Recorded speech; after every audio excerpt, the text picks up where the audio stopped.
So today, as I said, we'll be going over a brief overview of Remy, Remy TranSight, just for those that have not been in attendance yet. And then we'll be talking about some of the policy agenda in terms of transportation policy that's been outlined by the Biden administration so far. And then we'll start thinking about some ways that can be modeled, and I'll look at that in a hypothetical scenario in the Remy TranSight model.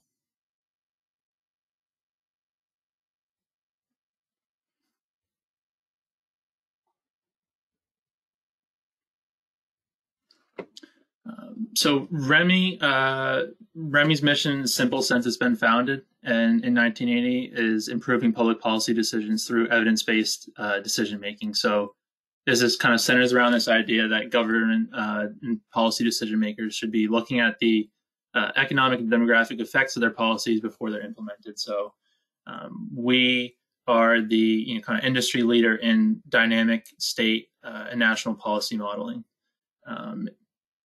So many of the ways that our clients use our models are looking at economic impact analysis that is both going to influence local, state, regional, and national policies. And we have a really dedicated team of economic analysts, associates, economists, software developers that are always looking to push the continued development and innovation of our models.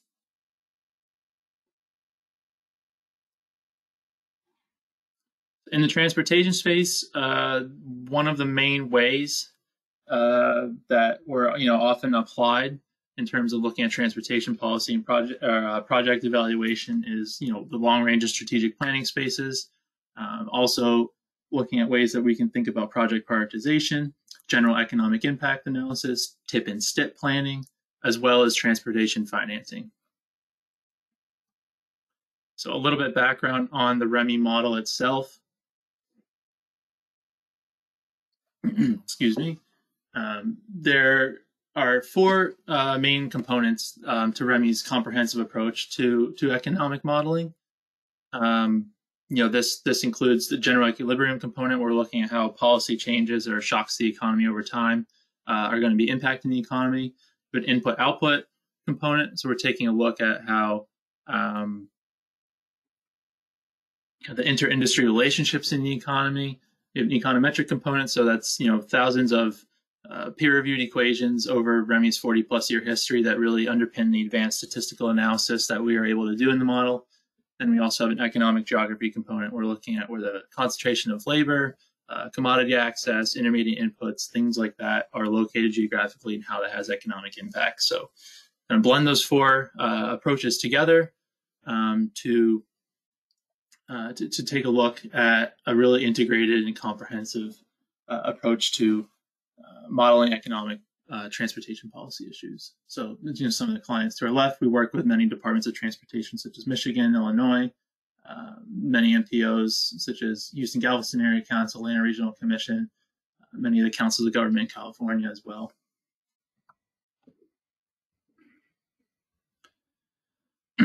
So here's some of the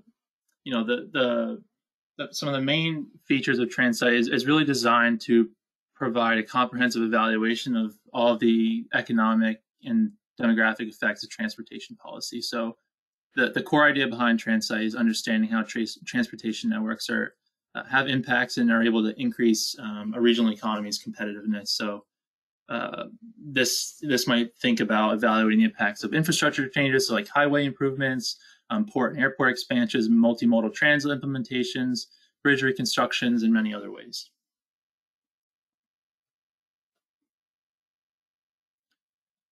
So here are some of the real-life concrete examples of some of the ways that the Remy TranSight model has been applied. We've done some work, as I mentioned in the previous slide, long-range and strategic planning. We worked with the Michigan Department of Transportation on their 5-year transportation plan. Worked in the state of Illinois doing an airport expansion analysis for O'Hare. Worked with the Louisiana Department of Transportation and Development, doing an economic vitality and impact analysis for Louisiana Highway 1. And I'm in many others are located on this slide, and others that are not.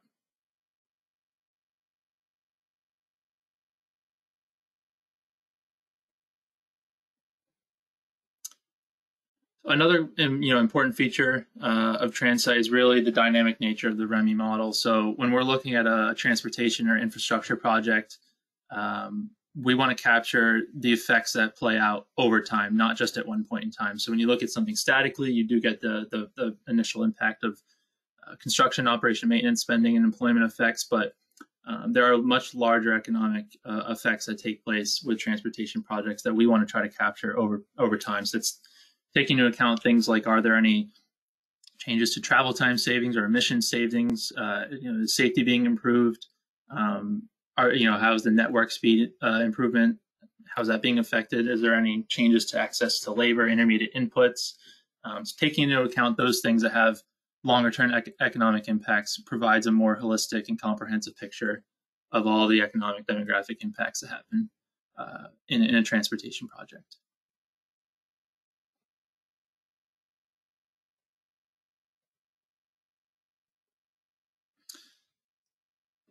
So, the ability of TranSight to integrate with major travel demand models, account for TDM inputs such as VMTs, VHTs, trip counts, take in other project-specific data, look at how those are going to have impacts on any changes to fuel demand, safety evaluations, time savings, emissions, etc., and as well as consider those wider economic and demographic changes that might be happening and get a full picture, is really to try to capture the idea that transportation policy and project development is really the locomotive of economic growth for a regional economy.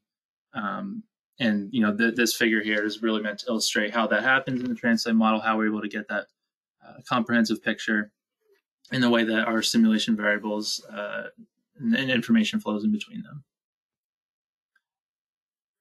So historically speaking, infrastructure has really enjoyed bipartisan priority support among many policymakers from both sides of the aisle. You have a couple quotes here, both again from both sides of the aisle, including one from the now president Joseph Biden. Obviously the political context has changed a bit, and political polarization is a bit more pronounced. But infrastructure, generally speaking, has enjoyed bipartisan support.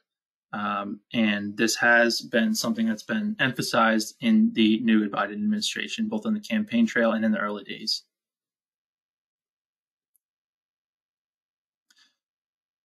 So here are some of the main policy priorities in terms of transportation infrastructure that Biden kind of outlined in the campaign prior to being sworn in. This includes some lofty goals of providing every American city with 100% or with 100,000 more residents with public transportation options by the year of 2030, developing light rail networks, improving already existing bus and transit lines, looking to provide access to public transportation in areas that had previously not had them, which is a wide swath of Americans, looking to develop high quality zero emission systems. So a lot of these goals, would obviously take serious negotiation with Congress, and the first stimulus appears to be the priority right now in terms of COVID relief. But this, $2 trillion Build Back Better plan that was outlined during the campaign is something that Biden has consistently spoken about and is likely to pursue in some fashion.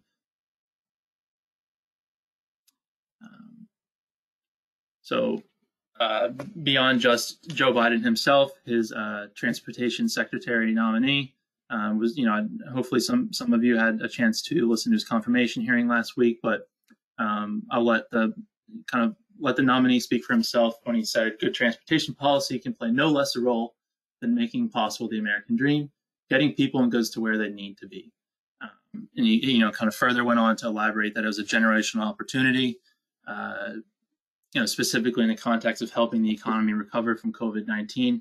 Biden during his campaign and in the early days of administration, the messaging has been really consistent about what is being, the three main policy goals that are being looked at in terms of the transportation department: creating new jobs and economic opportunity, both directly and indirectly, addressing economic inequality in transportation, as well as finding ways to look at the transportation department as an avenue for addressing some of the challenges being faced from climate change. So one can begin to see how some of the campaign promises from the previous slide start to align with these goals, generally speaking.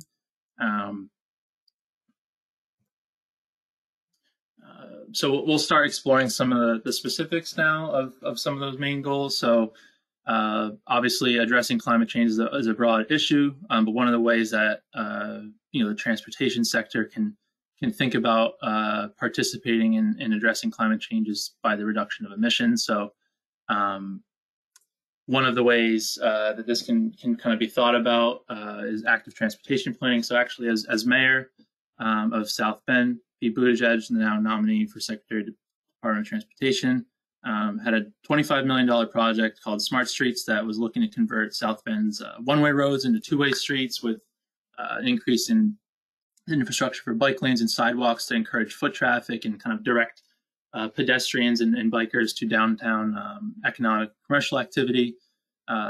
These are kind of ways to create the infrastructure needed to encourage pedestrian and bike transportation. This is also something outlined in Biden's Build Back Better plan.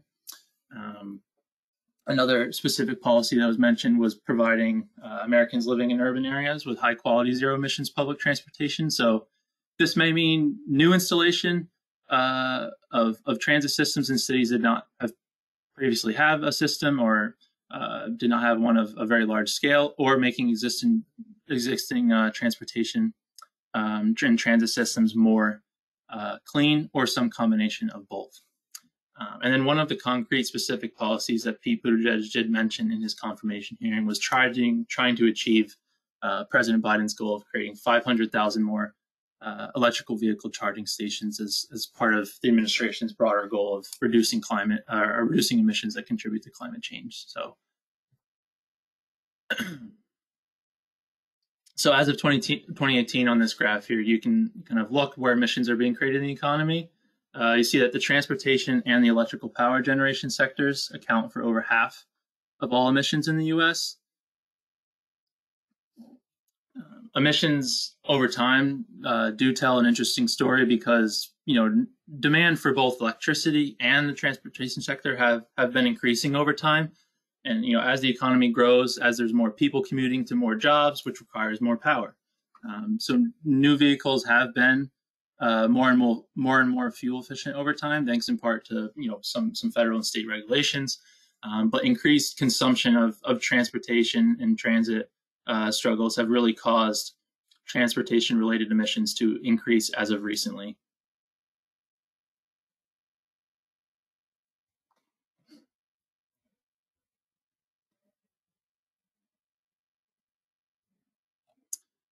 So the question then kind of becomes, how do we combat emissions in the transportation sector? It's a big component, obviously, of overall emissions, and one way we might be able to combat this is by thinking about electrical vehicle adoption, which I typically and ideally have a lower emissions profile. Over recent years, we have seen adoption grow on its own over time as operating costs of EVs get lower and charging infrastructure becomes more and more accessible. But this still is an infant industry. However, it is one that President Biden and the nominee for the Secretary of Transportation, Pete Buttigieg, have made clear that they want to focus on and invest their efforts in. So it doesn't have the same amount as infrastructure as conventional vehicles, and the same economies of scale. So if President Biden and Pete Buttigieg and other elected officials want the EV industry to be adopted more quickly, it may need to think about ways to give the industry a nudge in ensuring it has the infrastructure in place to grow. The environmental benefit of EVs is there as they are less pollutant in terms of emitting CO2 than typical automobiles. However, even if someone does not care about the positive environmental impacts, they will care about how much it costs. And EVs, kind of as seen in the graph to the right, do have lower operating costs. So this point, coupled with the growth in EV production and the EV market, in an administration that has clearly stated that is a focus of theirs, makes it clear that this is a policy issue that to kind of be aware of as it develops and as developments take place, because there are going to be significant economic impacts.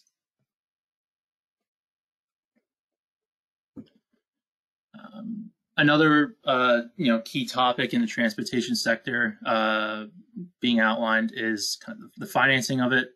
Federally speaking, the Highway Trust Fund has been a bit of an issue in recent years. It has more money going in than coming out, and its spending has exceeded its revenues since the year of 2008.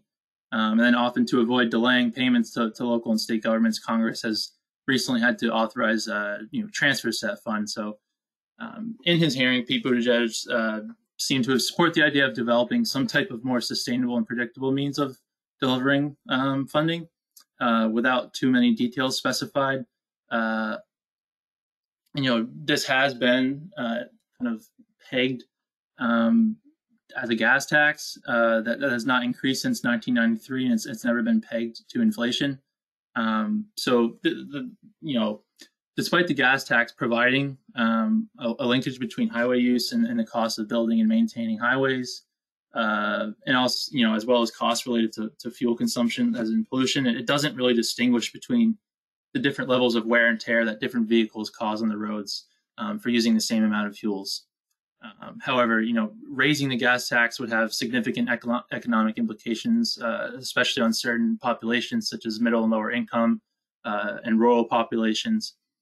And also there's the idea, we were just speaking about vehicle electrification, but as non-electrical vehicles are still in the vast majority. So if, for the Highway Trust Fund that takes a gas tax, what happens is more and more vehicles go electric. Interestingly enough, Pete Buttigieg was one of the few presidential contenders during the campaign cycle to support the idea of shifting to a vehicle miles traveled tax, where drivers are taxed on the number of miles traveled. This may have the potential to act as a clear, more accurate link between the cost of driving on highways. However, there are a lot of questions about the technology related to this, even if it is ready to go. In terms of implementation, that would require a lot of change, and there are many privacy concerns as well. So kind of why is this all important economically? The Highway Trust Fund, as many of you are well aware, funds the road construction and other surface transportation projects. Sometimes there are projects which help near term because they're shovel ready, provide shovel ready construction jobs and have long-term benefits because of the economic impacts and improvements in infrastructure and network improvements. So if there are projects that cannot be funded because the Highway Trust Fund does not bring enough to provide the funding, then those are missed opportunities to have positive economic impacts both in the near and long term. And this is a critical issue, especially in the present economic conditions that we find ourselves in due to COVID-19. To think about eliminating the backlog of cost-effective highway and bridge repair and modernization projects to rebuild the aging interstate system. As much of it begins to reach its original design life, as well as improving mobility for people and goods where needed. Furthermore, the drops in ridership and consequentially in revenue seen during COVID-19 have caused many financial problems, not only at the federal level but for countless state DOTs as well. And it really serves as a reminder to always think about ways to make transportation agencies and transportation policy more financially resilient. So, there's no crystal clear answer on reforming this yet, but it is clearly an issue that needs to be examined, and it's made clear by this new administration in its hearing that, it is also an issue that the administration will be focusing on. So the economic implications of any change would be significant. So it's something to pay attention to moving forward.